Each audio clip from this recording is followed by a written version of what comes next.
Did you hear the news? Roe v. Wade could be reversed. On Monday, leaked draft, opinion draft was from Politico that said the Supreme Court and 5 justices could be reversing that in a matter of weeks, months, days, and how incredible that would be.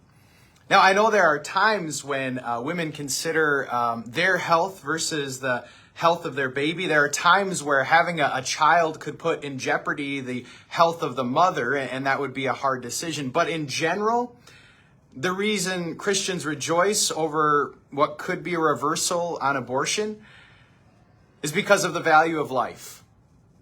And what we know is that value is established even at conception. I consider Psalm 139 a beautiful psalm about how God views all life. It says, "For you created my inmost being. You knit me together in my mother's womb. I praise you because I am fearfully and wonderfully made." What's so interesting is it talks about God knitting us together in our mother's womb. That was God's idea. And so people are ascribed value even at conception.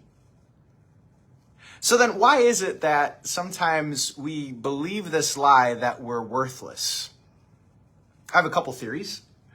One is because that's how certain people have treated us. I remember going to our mission journey to the Ukraine and hearing their history, hearing the history of forced starvation, to the tune of millions of people who didn't have enough food because the Russians took it all away. Hearing that their land was stolen. Hearing that all the terror that was brought to again, stop a revolt. Just incredible. I think today, how they've been treated, they're probably wondering, do people really value us as a nation? That can happen to us as well. There are certain people in our lives that come about and maybe haven't treated us so well. Another reason I think we could think we're worthless is because, well, sometimes what we wanted to do, we didn't do.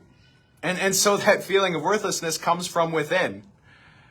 I remember in kind of a light way, being in college and I had exams going on. And unfortunately, I overslept for an exam. I overslept. And the professor could have just given me an F. Could have just failed me because that was like half my grade.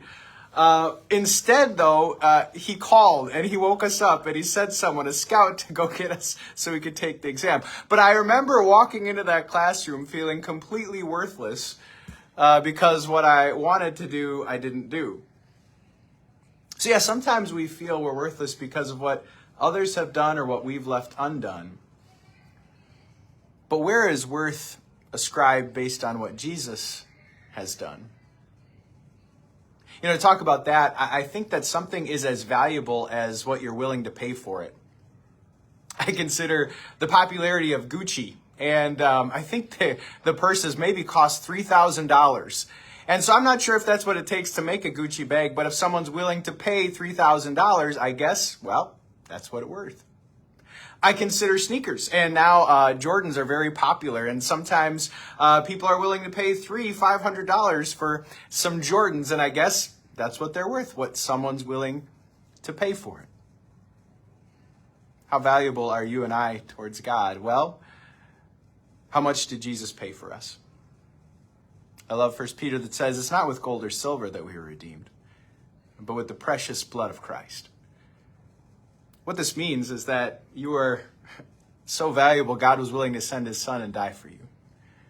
You are of priceless worth, regardless of how people are going to treat you today, regardless of what you've left undone. And that's not just us. That's every person.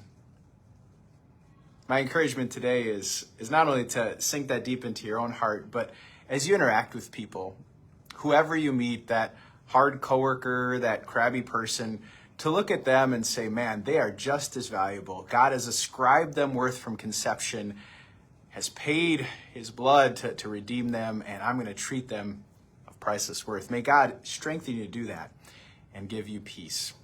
Thanks for joining today. Morning, Catalina.